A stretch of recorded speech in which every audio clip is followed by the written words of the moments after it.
friends, how are you doing today? IELTS का अगला exam कब होगा? पहले किसका होगा? ब्रिटिश काउंसिल का होगा या आईडीपी का होगा?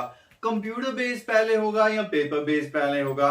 अभी पेपर बेस्ड एग्जाम्स कहाँ पे चल रहे हैं? जो भी एग्जाम हुआ उसमें राइटिंग टास्क क्या आया था? क्यू कार्ड क्या आया था?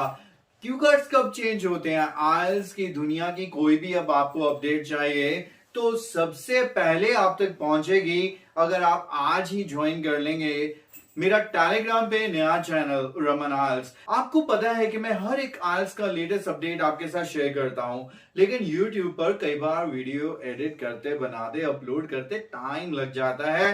तो यहाँ पर ऐसा भी होता है कि कई बार आपके पास नोटिफिकेशंस नहीं आते। तो बिना टाइम वेस्ट किए मुझे अभी टेलीग्राम पे ज्वाइन कीजिए so that I can share the links of the important updates that I share on YouTube, at the same time the things that I do not share on YouTube with you।